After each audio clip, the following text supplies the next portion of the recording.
বিসমিল্লাহির রহমানির রহিম। সুপ্রিয় শিক্ষার্থী, সম্মানিত অভিভাবক, আসসালামু আলাইকুম ওয়া রাহমাতুল্লাহি ওয়া বারাকাতুহু।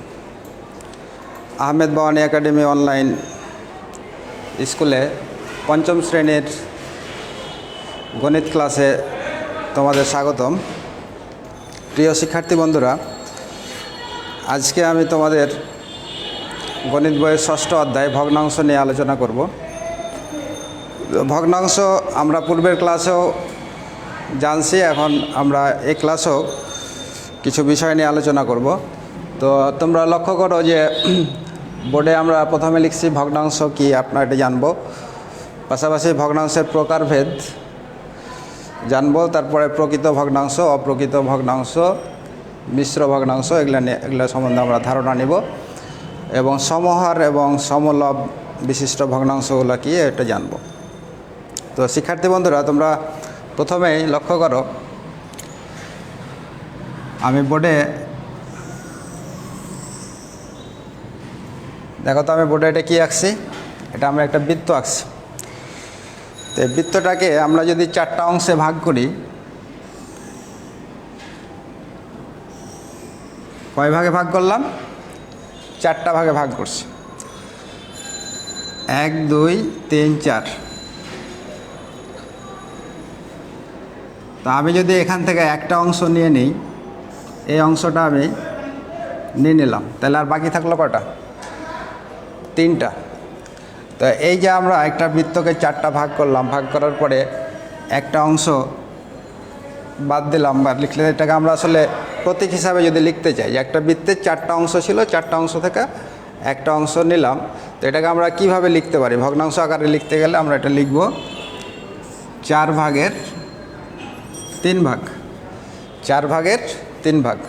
তো ভগ্নাংশের যদি আমরা সংজ্ঞা বলতে চাই, তাহলে কি লিখতে পারি?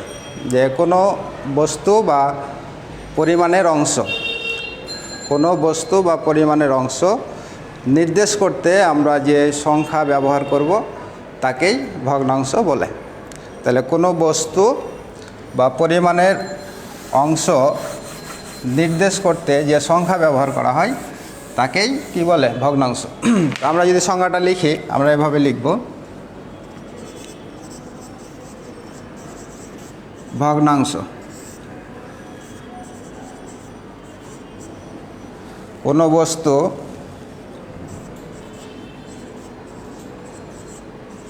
বা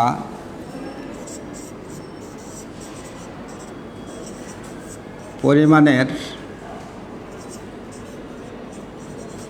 কোনো বস্তু বা পরিমাণের অংশ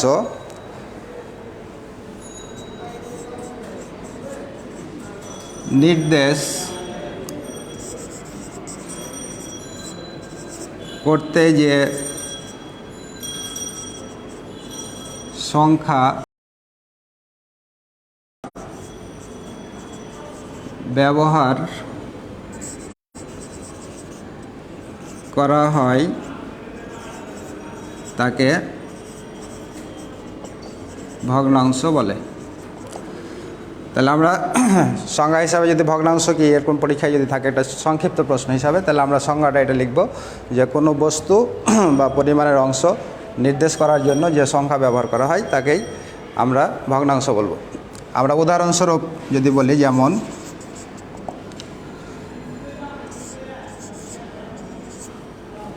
5 ভাগের 3 ভাগ বা 3/5 আমরা এটা বলতে পারি, বা 5 ভাগের 3 ভাগ। অর্থাৎ ভাগের সাহায্যে, এটা এই দাগটা অর্থাৎ বোঝাচ্ছে কি, ভাগের সাহায্যে আমরা কোনো কিছুর যে তুলনা করব, ভাগের সাহায্যে কোনো কিছু তুলনা করাটাই হচ্ছে মূলত ভগ্নাংশ। তো ভগ্নাংশের আমাদের দুইটা অংশ, ভগ্নাংশের দুইটা অংশ। তো এই যে আমরা উপরে যে 3 লিখছি, এই 3টাকে আমরা বলবো কি? লব। আর নিচে যে সংখ্যাটা 5, এটাকে বলবো কি? হর। তাহলে ভগ্নাংশের দুইটা অংশ, একটা হচ্ছে লব আর একটা হলো কি? হর। তো প্রথমে যে উপরে যে সংখ্যাটা থাকবে সেটাকে বলবো লব, আর নিচে যে সংখ্যাটা থাকবে সেটা কি? হর। এই হলো আমাদের ভগ্নাংশ। এখন ভগ্নাংশের প্রকারভেদ। ভগ্নাংশ 3 প্রকার।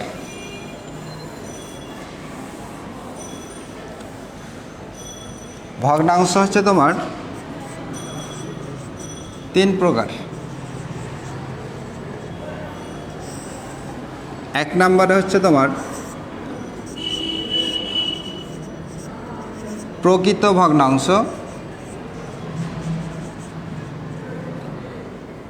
দুই নম্বর অপ্রকৃত ভগ্নাংশ,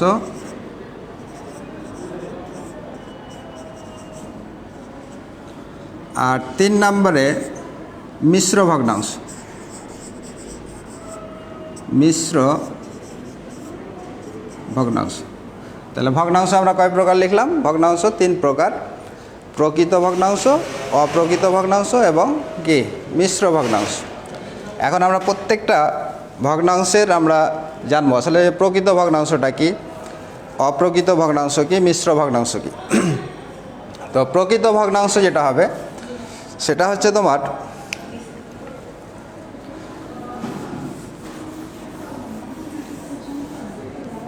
আমরা আগে বলছি যে একটা ভগ্নাংশের দুইটা অংশ, একটা লব আর একটা কি হর। তো প্রকৃত যে ভগ্নাংশ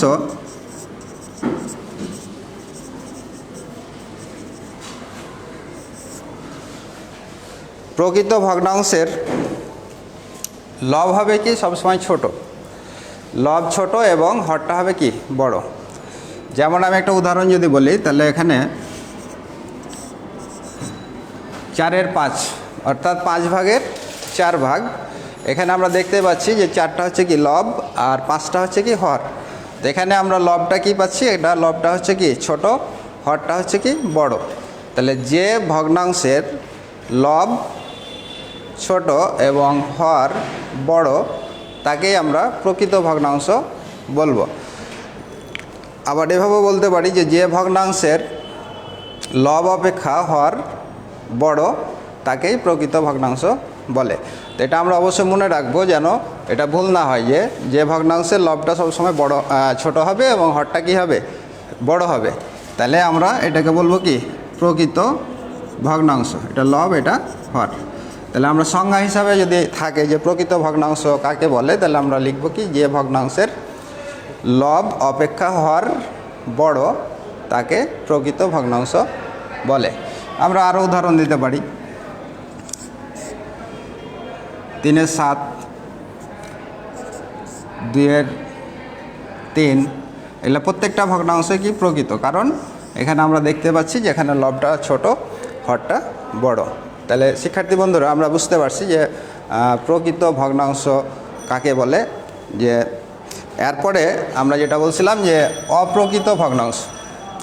অপ্রকৃত ভগ্নাংশ জাস্ট প্রকৃত ভগ্নাংশের উল্টা যেটা, সেটা হচ্ছে তোমার অপ্রকৃত ভগ্নাংশ। এখানে অপ্রকৃত ভগ্নাংশটা হবে কি যেখানে লবটা তোমার বড় হবে, হরটা কি হবে ছোট। তো অপ্রকৃত ভগ্নাংশ। তো আমি উদাহরণ যদি দিই তাহলে দেখো যে এখানে 5/3 অর্থাৎ 3 ভাগের 5 ভাগ, 7/5, এগুলো হচ্ছে কি এটা হচ্ছে অপ্রকৃত ভগ্নাংশ। কারণ এখানে লব কত 5, হর হচ্ছে কত 3, অর্থাৎ লব বড় হর ছোট। এখানে লব কত 7, হর হচ্ছে 5, এখানে লব বড় হর ছোট। তাহলে এখান থেকে আমরা লিখতে পারি কি যে ভগ্নাংশের লব বড় এবং হর ছোট তাকে আমরা অপ্রকৃত ভগ্নাংশ বলবো। এভাবেও লিখতে পারি যে ভগ্নাংশের হর অপেক্ষা লব বড় তাকেই অপ্রকৃত ভগ্নাংশ বলে। তাহলে এই যে আমাদের উদাহরণস্বরূপ আমরা এটা লিখতে পারি যে 5/3, 7/5, এই হলো আমাদের অপ্রকৃত ভগ্নাংশ। এরপরে আমাদের আছে কি যে মিশ্র ভগ্নাংশ।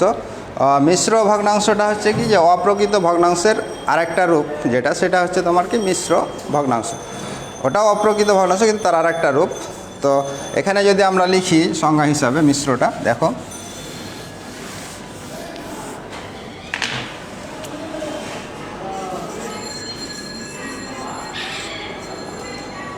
মিশ্র ভগ্নাংশ। তো মিশ্র ভগ্নাংশটা অপ্রকৃত ভগ্নাংশেরই আরেকটা রূপ। যেমন আমি বলছিলাম যে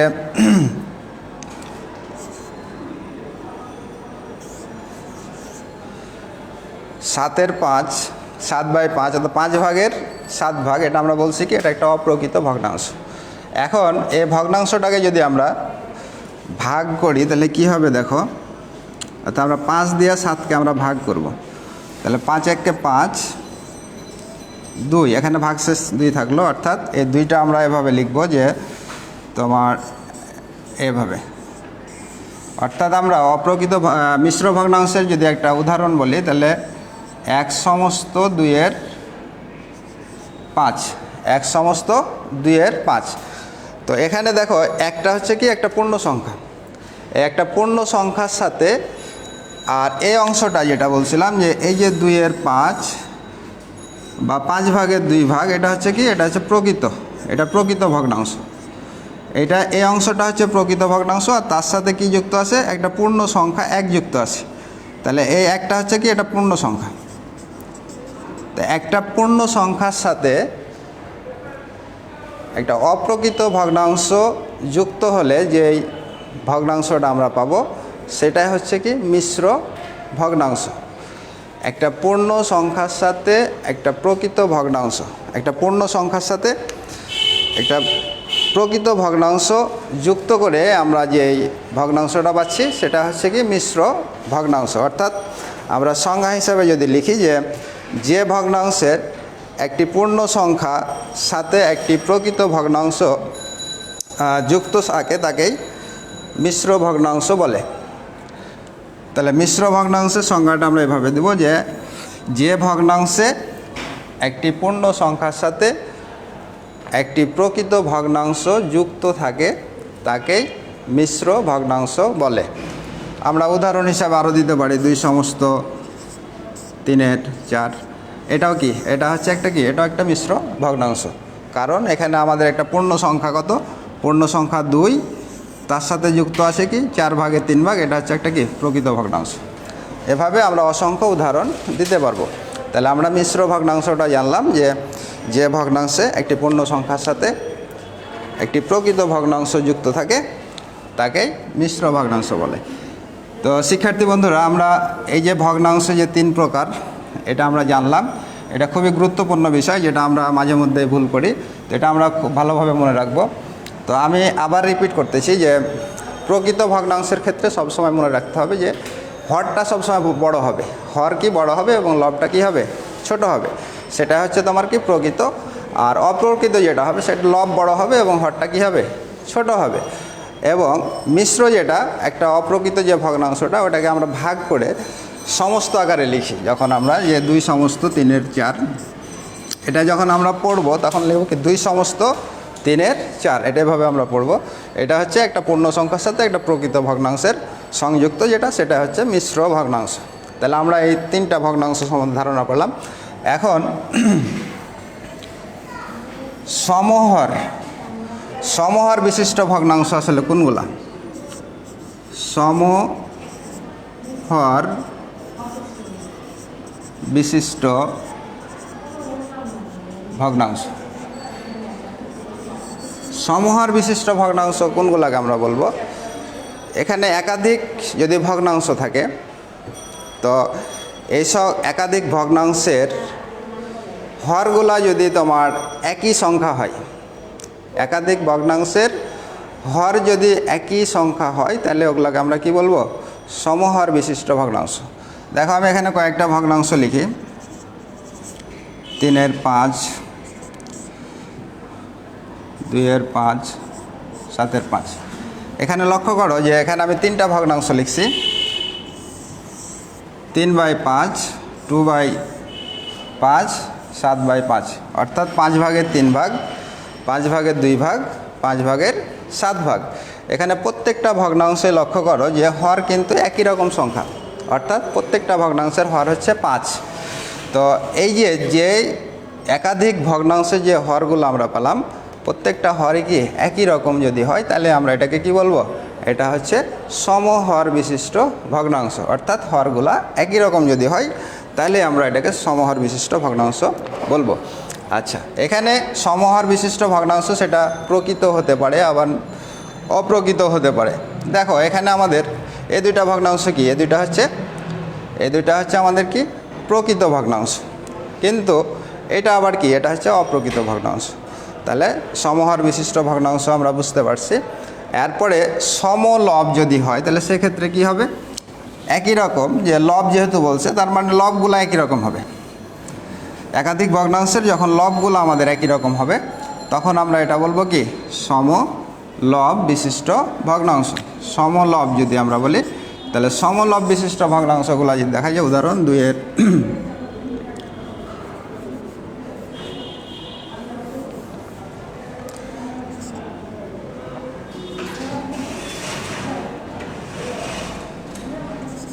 5-এর 4, 5-এর 7, 5-এর 2। এই যেখানে আমরা যে ভগ্নাংশ লিখছি যে 4 ভাগের 5 ভাগ, 7 ভাগের 5 ভাগ, 2 ভাগের 5 ভাগ, তো এই যে আমরা ভগ্নাংশটা দেখতে পাচ্ছি প্রত্যেকটা ভগ্নাংশের কিন্তু লবগুলা কি 5, অর্থাৎ একই রকম লব পাচ্ছি। এখানে এগুলো আমরা বলবো কি, এটা হচ্ছে সমলব বিশিষ্ট ভগ্নাংশ। তো এই হলো সমহর এবং সমলব বিশিষ্ট ভগ্নাংশ। এখন আমরা যে বিষয়টা নিয়ে আলোচনা করব যে কিছু ভগ্নাংশ অপ্রকৃত আকারে আছে, এটাকে আমরা মিশ্রতে কিভাবে রূপান্তর করব। মিশ্র বা অপ্রকৃত ভগ্নাংশে প্রকাশ করো। অপ্রকৃত ভগ্নাংশে প্রকাশ। তোমাকে কিছু মিশ্র ভগ্নাংশ দিয়ে দিছে। এখন প্রশ্নে দিল যে একটা মিশ্র ভগ্নাংশ 2 সমস্ত 5-এর 6। আমরা জানি যে এটা একটা কি, এই ভগ্নাংশটা কি মিশ্র ভগ্নাংশ। এখন এই মিশ্র ভগ্নাংশটাকে বলে দিল যে এটাকে অপ্রকৃত ভগ্নাংশে প্রকাশ করো। তাহলে আমরা এটাকে কিভাবে অপ্রকৃত ভগ্নাংশে প্রকাশ করব। এটা তো আমরা বুঝতে পারছি যে এটা মিশ্র, কারণ এখানে একটা পূর্ণ সংখ্যার সাথে একটা প্রকৃত ভগ্নাংশ সংযুক্ত আছে, তার মানে এটা কি, এটা একটা মিশ্র ভগ্নাংশ। এখন এই মিশ্র ভগ্নাংশটাকে কিভাবে আমরা অপ্রকৃত ভগ্নাংশে প্রকাশ করব, এটা কিন্তু আমাদের এই অধ্যায়ে আমাদের খুবই প্রয়োজন, যেটা আমরা সচরাচর কিন্তু ভুল করি, যে এটাকে আমরা যখন অপ্রকৃত করতে যাই তখন অনেকে ভুল করে ফেলি। তো এটা আমাদের একটা সূত্রর যদি চিন্তা করি, যে এখানে যে পূর্ণ সংখ্যাটা আছে, পূর্ণ সংখ্যার সাথে আমরা কি করব, এখানে হর যেটা আছে সেটার সাথে গুণ করব। অর্থাৎ এটাকে আমরা যদি সূত্র হিসাবে লিখি যে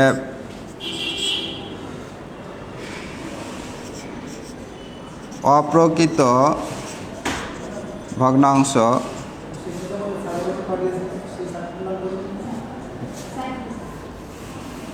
এখানে আমরা এটাকে গুণ করব আমরা পূর্ণ সংখ্যা গুণন হর যোগ হচ্ছে লব, ভাগ হচ্ছে কত, ভাগ হচ্ছে হর। এটা হচ্ছে তোমার একটা মিশ্র ভগ্নাংশকে আমরা কিভাবে অপ্রকৃত ভগ্নাংশে প্রকাশ করতেছি। তাহলে অপ্রকৃত ভগ্নাংশ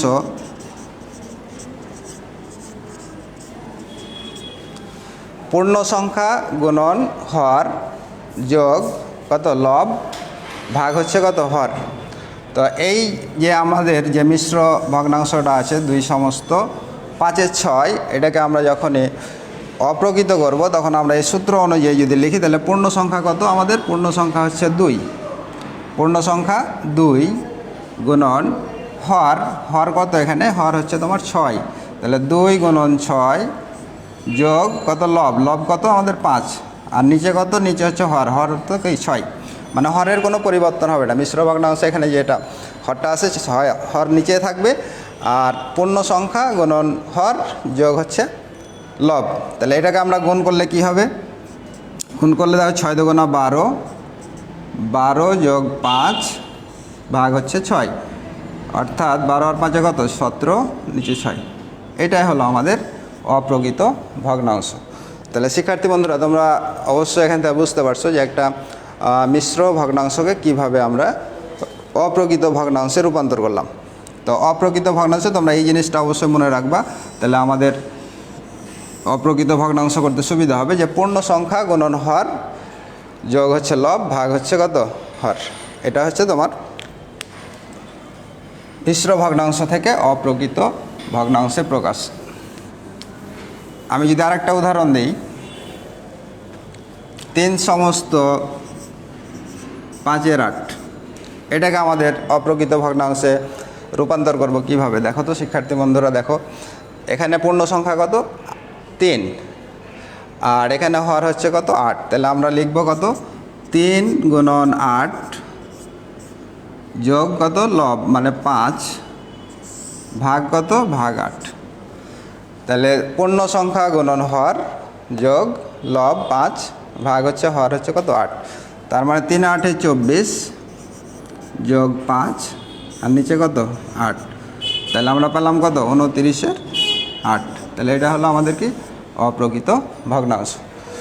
এই হলো আমাদের অপ্রকৃত ভগ্নাংশে প্রকাশ দেখলাম। এখন আমি যদি উল্টাটা চিন্তা করি, যে একটা অপ্রকৃত ভগ্নাংশ আছে, এটাকে মিশ্র ভগ্নাংশে রূপান্তর করব কিভাবে? মিশ্র ভগ্নাংশে প্রকাশ করো।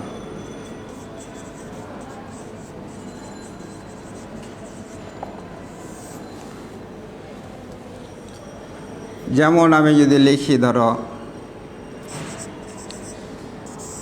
15/7, অর্থাৎ 7 ভাগের 15। এ ভগ্নাংশটা কি ভগ্নাংশ? এটা হচ্ছে অপ্রকৃত ভগ্নাংশ, কারণ আমরা দেখতে পাচ্ছি যেখানে হরটা ছোট, লবটা বড়। এখন এই অপ্রকৃত ভগ্নাংশটাকে তোমাকে বললো যে মিশ্র ভগ্নাংশে প্রকাশ করো। তাহলে সেক্ষেত্রে আমরা কিভাবে এটাকে মিশ্র ভগ্নাংশে প্রকাশ করব? এখানে নর্মালি আমরা ভাগ করব। দেখো 7 দিয়ে যদি আমরা 15কে ভাগ করি, তাহলে 7 দুগুণা কত? 14, 1 নামলো। অর্থাৎ এখানে আমরা এটাকে লিখতে পারি, এই একটা এখানে চলে যাবে, 7। তাহলে এখানে আমরা অপ্রকৃত ভগ্নাংশকে মিশ্র করতে গেলে তোমার 2 সমস্ত 1/7, 2 সমস্ত 1/7, এইটা আমাদের কি? এটা মিশ্র ভগ্নাংশ। তাহলে একটা অপ্রকৃত ভগ্নাংশকে মিশ্র ভগ্নাংশে প্রকাশ আমরা দেখলাম। তো এভাবেই আমাদের পরীক্ষায় সাধারণত থাকে যে একটা অপ্রকৃত ভগ্নাংশ দিল, এটাকে বললো যে মিশ্র ভগ্নাংশে প্রকাশ করো। আবার এরকমও থাকতে পারে যে একটা মিশ্র ভগ্নাংশ অপ্রকৃত প্রকাশ, আবার অপ্রকৃত ভগ্নাংশ দেওয়া আছে মিশ্র ভগ্নাংশের প্রকাশ। এটা আমাদের কিন্তু সংক্ষিপ্ত প্রশ্নতে থাকে। আবার এই আমরা ভগ্নাংশে যখন যোগ করব বা বিয়োগ করব, তখন দেখা যাচ্ছে যে তোমার মিশ্র ভগ্নাংশ আকারে আসে, ওটাকে তোমাকে অপ্রকৃত করে নিতে হবে। তো শিক্ষার্থী বন্ধুরা, অবশ্যই আমাদের এই মিশ্র এবং অপ্রকৃত, মিশ্র থেকে অপ্রকৃত এবং অপ্রকৃত মিশ্র, এটা আমরা বুঝতে পারলাম। এখন আমরা এরপরে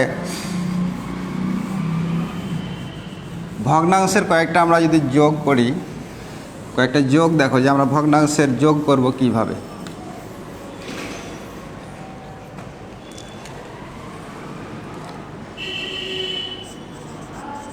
যোগ করো।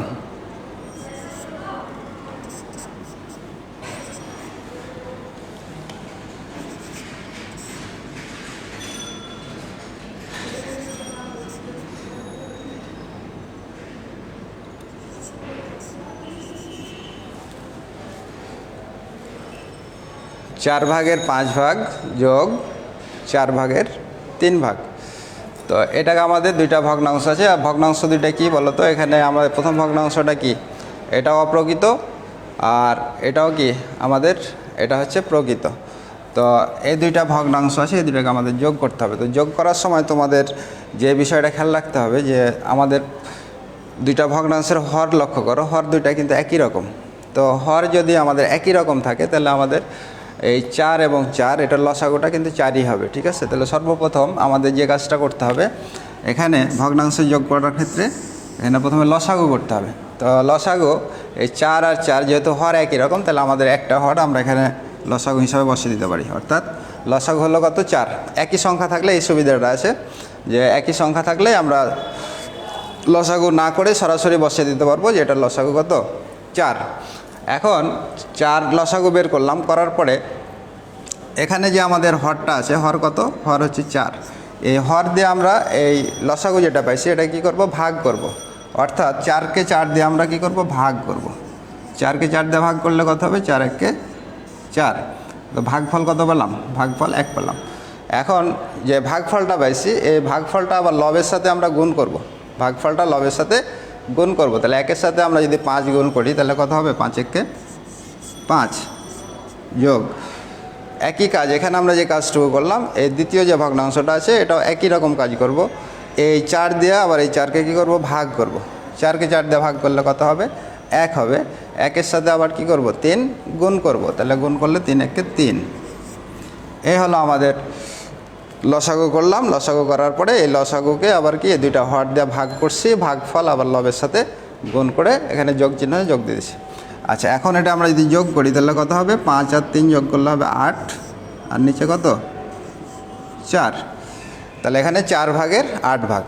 এখন এখানে আবার আমরা যে ভগ্নাংশটা পাইছি এটাকে আবার লঘিষ্ঠ আকারে কিন্তু প্রকাশ করতে হবে। আমরা জানি যে লঘিষ্ঠ আকারে অর্থাৎ এই লব এবং হরকে আমরা কাটাকাটি করব।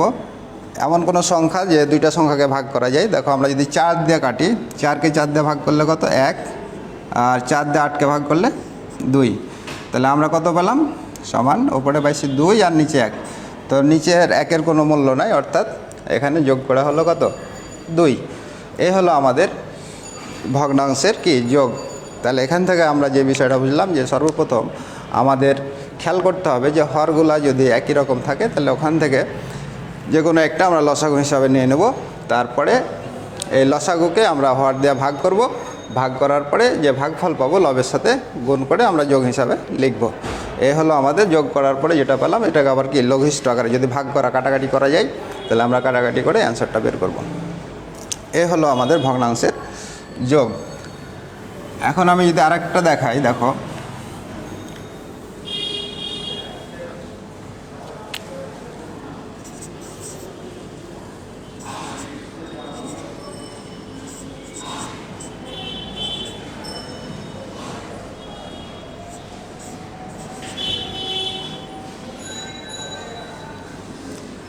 আগের আমরা যে দুটা ভগ্নাংশ যোগ করছিলাম সেটা ছিল একটা প্রকৃত আর একটা অপ্রকৃত। এখানে আমরা যে দুটা ভগ্নাংশ যোগ করতে বলছে, একটা হচ্ছে মিশ্র আর একটা হচ্ছে প্রকৃত। একটা মিশ্র আর একটা কি প্রকৃত, এই দুইটা ভগ্নাংশকে আমাকে যোগ করতে বলছে। তো এই দুইটা ভগ্নাংশ যখন আমরা যোগ করব, সর্বপ্রথম আমাদের যে এরা ভগ্নাংশ মিশ্র আছে, মিশ্রটাকে কি করতে হবে? অপ্রকৃত করে নিতে হবে। অপ্রকৃত ছাড়া আমাদের যোগ করা যাবে না। তো এই মিশ্র ভগ্নাংশকে আমরা প্রথমে অপ্রকৃত করে নেব। তো এখানে অপ্রকৃত আমরা কিছুক্ষণ আগে জানছিলাম যে একটা মিশ্র ভগ্নাংশকে কিভাবে অপ্রকৃত ভগ্নাংশে রূপান্তর করে। তো এখানে আমাদের বলছিলাম যে পূর্ণ সংখ্যাটা আছে, পূর্ণ সংখ্যার সাথে এই হরে কী হবে? গুণ হবে। অর্থাৎ 1-এর সাথে আমরা কি করব? 5 গুণ করব। তাহলে 1-এর সাথে 5 গুণ করলে হবে কত? 5। তার সাথে আবার যে লব আছে তার সাথে যোগ হবে, তাহলে 5 আর 3 যোগ করলে হবে 8। আর যে নিচে যে হর আছে হর থেকে যাবে। তাহলে যে মিশ্র ভগ্নাংশ ছিল এটাকে আমরা কি করলাম? অপ্রকৃত করে নিলাম। আর পাশেরটা যেহেতু অপ্রকৃত আছে ওটা ওভাবেই থেকে যাবে। এখন পূর্বের মতো এখন আমরা দেখব যে হর কি। হর তো আমাদের একই রকম, অর্থাৎ যেহেতু হর আমাদের একই রকম আছে তাহলে কি করতে হবে? এখানে আমরা লসাগু করব। লসাগু কি লিখব? 5, কারণ আমাদের হর দুইটাই একই রকম, অর্থাৎ যে কোনো একটা নিয়ে নিলাম, হর হচ্ছে 5 লিখে দিলাম। এখন কি কাজ? এই হর লসাগুকে আমরা এই হর দিয়ে কী করব? ভাগ করব। 5-কে 5 দিয়ে ভাগ করলে 1, 1-এর সাথে 8 গুণ করলে 8 যোগ 5 দিয়ে আবার আমরা 5-কে ভাগ করব, কত হবে? 1, 1-এর সাথে 3 গুণ করলে 3। তাহলে এখানে আমাদের যোগ করে হচ্ছে কত? 8 আর 3 11, আর নিচে কত? 5। তাহলে আমরা 5 ভাগের 11 ভাগ করব। তো শিক্ষার্থী বন্ধুরা দেখো, এটাকে কিন্তু আমাদের কাটাকাটি করা যায় না, কারণ দুইটাই হচ্ছে কি আমাদের মৌলিক সংখ্যা। এটা কাটাকাটি করা যাবে না। তাহলে এটাকে আমরা কিন্তু অপ্রকৃত আছে এটাকে মিশ্র করে নিতে পারি।